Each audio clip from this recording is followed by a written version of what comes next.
보험의 필요성은 그런 일회적인 수술에 있지 않다고 생각을 해요. 암이 걸렸거나 아니면 뭐 당뇨병에 걸렸거나 그런 중증 질환이 걸렸을 때 치료를 걱정 없이 받을 수 있는 그런 보험이 되게 중요하다고 생각했기 때문에.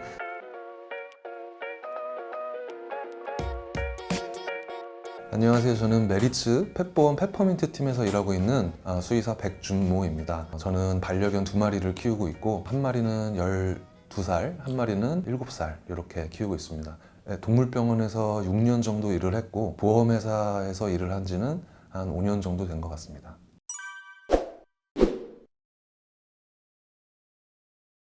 제가 이제 병원에서 일을 하다 보니까 생각보다 돈 때문에 치료를 받지 못하시는 분들이 상당수 있더라고요. 보호자분들이 나 돈 때문에 치료를 못 받는다라고 이제 직접적으로 얘기하진 않지만, 아이 이제 편하게 보내줄 때가 된 것 같다 하면서 약간 이런 식으로 이제 합리화를 하시는 분들이 많다 보니까, 이거는 좀 뭔가 문제가 있다 이런 생각이 들었고, 이게 반려견을 덜 사랑해서가 아니라 돈 앞에 장사 없다 뭐 이런 얘기도 하시면서 되게 힘들어 하시는 모습을 보다 보니까, 그거에 대한 해결책이 보험에 있지 않을까라는 생각이 들었고, 보험을 좀 공부를 해보게 되는 계기가 된 것 같습니다. 그래서 어떤 대형 보험사에서 수의사를 구인한다라는 글을 보고, 제가 그러면 정말 나랑 이게 꿈이나 그리는 미래 같은 것들이 나랑 일치하지 않을까라는 생각에 이제 반신반의하면서 이제 면접을 봤는데, 반려견 시장에 있어서 수의사, 보호자, 보험사가 전부 다 이제 윈윈이 될 수 있는 그런 좋은 미래를 그리고 계신 분들이 있어서,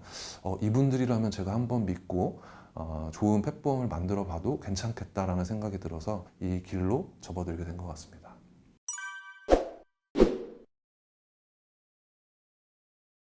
일단은 보험은 말 그대로 위험에 처했을 때 위험을 보호해준다 라는 개념에 입각을 해서, 정말 아이가 많이 힘들 때 도움이 되는 보험이 됐으면 좋겠다라고 생각을 했고, 생명과 직결되는 그런 만성 중증 질환을 걱정 없이 치료할 수 있는 그런 보험이 됐으면 좋겠다 이렇게 생각을 하고 보험을 만들었고요.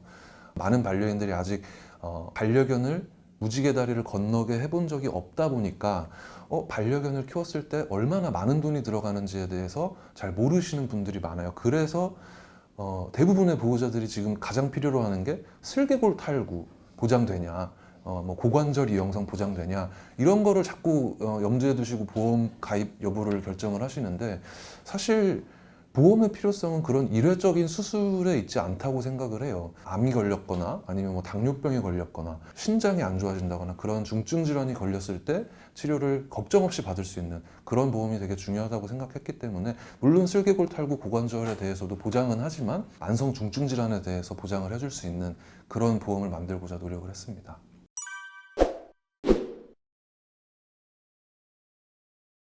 일단은 보험이 비싸다고 생각을 하세요.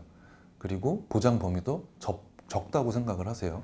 우리나라는 이제 보통 사람하고 치료비를 많이 비교를 하시는데, 사실 치료비 자체는 사람의 치료비에 비해서 싼 편인데, 사람 같은 경우는 저희가 국민건강보험이 있잖아요. 그래서 저희가 내는 치료비는 상대적으로 굉장히 싸다고 느끼고, 남은 부분을 실비에서 보장을 해주다 보니 실비 자체도 쌀 수밖에 없는 거죠.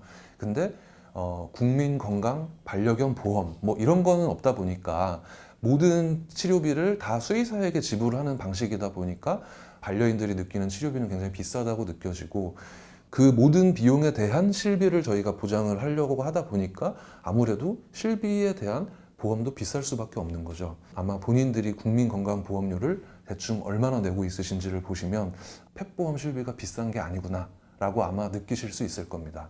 보장 범위가 적다고 생각하시는 분들도 많으신데, 물론 저희가 뭐 모든 것들을 다 보장해주면 제일 좋겠지만, 또 안 그래도 비싸다고 생각하시는 보험료가 보장이 많아지면 많아질수록 되게 비싸질 수밖에 없는 게 보험의 구조입니다. 내가 사고가 났을 때 어떻게 얼마나 보장을 해주냐에 따라서 자동차 보험료도 천차만별이 되거든요. 가능한 보험료를 낮게 책정할 수 있고, 좀 상대적으로 가벼운 질병이나 뭐 그런 것들에 대해서보다 중증 질환에 더 보장이 될 수 있게끔 맞추다 보니까, 뭐 접종, 중성화 수술 이런 것들은 좀 보장이 안 되고, 질병 위주로 보장이 되는 그런 보험들을 만들게 된 것 같습니다.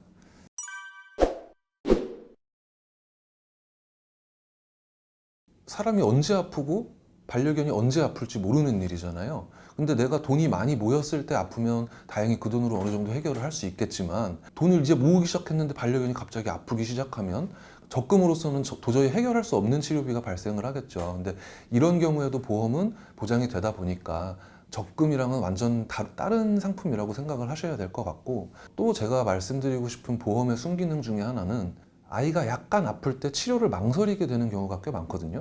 아이가 밥을 안 먹는데, 아이가 설사를 하는데, 근데 별거 아니겠지 라는 그 심리 안에는, 내가 이걸로 가면 병원에서 검사비를 이만큼 쓸 것이고, 그러면은 돈이 이만큼 드니까 일단 좀 지켜보자, 이런 생각들이 드시는 경우가 되게 많은데, 아무래도 보험이 있다 보면 조금만 아파도 아니야, 우리 아이가 더 중요하니까 나는 가서 일단 검사를 받아야겠다 라고 생각할 수 있게 되는 어떤 일종의 도구가 될 수 있는 거죠.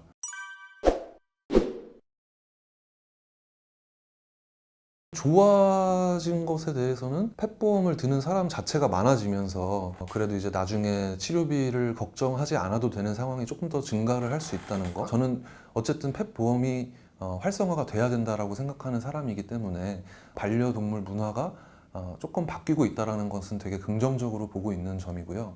단점은 너무 이제 우후죽순 경쟁적으로 하다 보면 정말 상품의 본질이나 이런 것들을 흐릴 수 있고, 사실 이게 뒷단도 생각을 해야 되는 거거든요. 너무 이제 파격적인 상품을 내고 그런 것들에 대해서 보험금을 파격적으로 지급을 하다 보면 나중에는 또 그 보험료가 많이 인상이 되고, 오히려 건강한 사람들은 그 보험을 유지하고 싶지 않아지는, 그리고 아픈 애들끼리만 보험을 유지하면서 보험료는 계속 올라가는 그런 부분에 대해서도 어느 정도 염두에 두시고 상품을 바라보셔야 된다고 생각을 합니다.